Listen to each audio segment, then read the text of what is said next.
Matthew 25:41 through 43.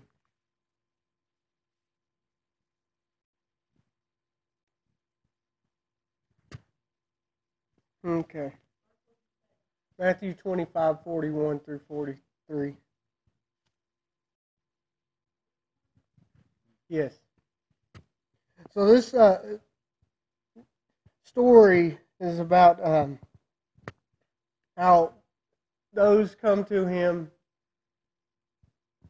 give him drink, give him clothes to the least, serve him. So this part is continuing that.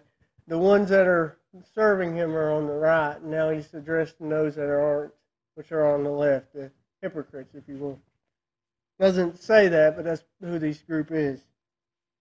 Then will he say to those at his left, "Begone from me, accursed ones, to the everlasting fire prepared for the devil and his angels."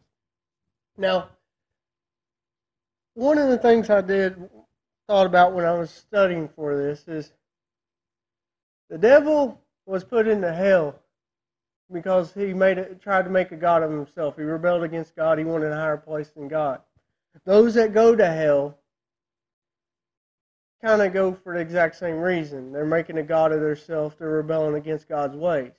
So actually, while the places hell was originally designed for the devil, the people that go there go for the same reasons. Rather than submitting to God, they do their own thing. So we see similarities between this group and the devil. Instead of serving God, they serve themselves or something other than God. The devil had his demons that wanted to serve him. They weren't serving themselves, they were serving the devil. It doesn't matter what these people serve, whether it's some false religion, they're serving something other than God. They're rebelling against the truth and the way and him. So it leads them to the same place the devil was and went to. Now this group on the left was kind of more religious. They weren't Christian. They weren't following Jesus. They were following more or less religion. Because we see how that they actually did certain tasks that Christians do, but they were just doing the tasks and not following after God. They were living by certain things, to-do lists, as many religious people do. We see religions of the world, there's certain to-dos and things you don't do, but that doesn't mean they're following God because they're following some man-made system. And even in the church today, people can follow the man-made rules rather than submitting to Jesus and going as he leads. Now, as a Christian, there's certain things we're going to do because we follow Christ. It's just reactionary. But then it's our heart, conditioner of our heart. Our heart as Christians is to follow him. The religious heart is to do this, this, and this. To show what they're doing. As Christians, the ones on the right followed him. The ones on the left followed a system of things that they were supposed to do and don't. Because even those that are least religious, those that had certain things that they are against, that they don't agree with, and they won't do. Verse 42.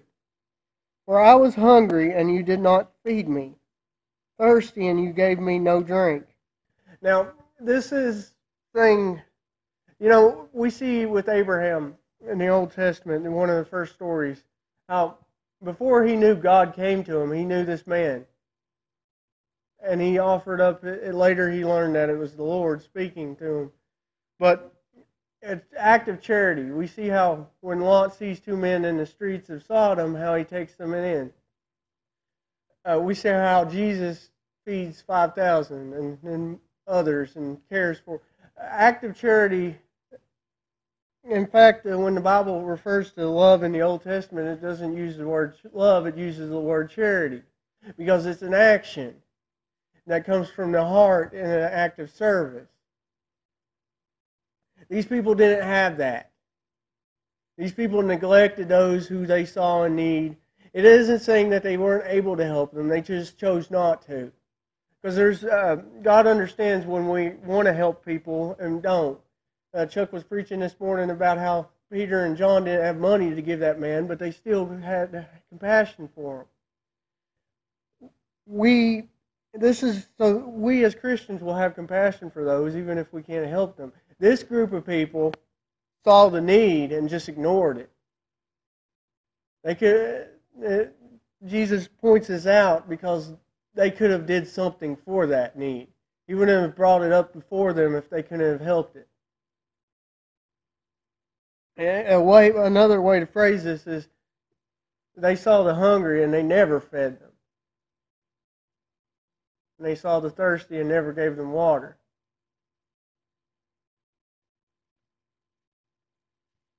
Also, sometimes helping those is the greatest form to start witnessing to them. Jesus oftentimes met a physical ailment before he won people to him. So, it's going to be hard for us to share the gospel with them when they're standing there being hungry. We're telling them about God's love, but we are refusing to help them. Verse 43. I was a stranger, and you did not entertain me. Naked, and you failed to clothe me. Ill and in prison, and you did not come to see me. Now, interesting thing is, the early church would go through all these things. There'd be times where they were hungry and in need of food. There'd be times they needed water. There's times they needed clothes and other things. And the church helped provide. Paul himself needed all these things at one point or another, and the church was to supply them. So this isn't just necessarily them helping people to bring them to the faith. It's part them neglecting to help their own, those of the faith. They're just not refusing to witness by showing love to those that aren't of the faith, but them also rejecting to help those that are. Because one reason why is Jesus refers to it them not feeding him, which means it's of him, which means more importantly them not helping the lost. They're not only helping his flock, who are his. So they're rejecting the Christians, helping them. We see churches out there today that sometimes they don't help those that are in their own body because for various reasons, but it's always a matter of the heart. We as Christians should have a matter of heart, not where we just help those, but we definitely help those serving and those of the faith and make sure that they get what they need to continue to serve.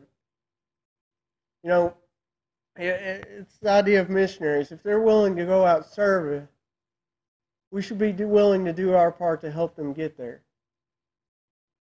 And this group on the left was rejecting that. They were rejecting the lost. They were rejecting those that were out witnessing to the lost. They had no part of sharing the Christ to others. And Christ condemns them for that. James talks about works. Faith without works is dead. Well, that's where they were at. They were dead. When you're dead, you're just as much as lost. They were in a worse case because their hearts were hardened because clearly they knew who the Father was. They knew the gospel. But they weren't willing to submit to it. They were in a very similar place to Satan because Satan knew who Christ was. Satan knew who God was. But he rejected him still. And this is the same place these people were. And it's a very dangerous place to get to. Because once you get to that place, it's very hard for the people to turn around. It's easier to witness to somebody who's never heard the gospel and very hard to witness to those who's heard it but don't want anything to do with it. Them people are almost impossible to bring back. Once they've heard it, and of course God can melt their hardened heart, but oftentimes that ain't what happens, and they face destruction because. So we, as those on the right, need to try to reach out to them people before they are like these on the left.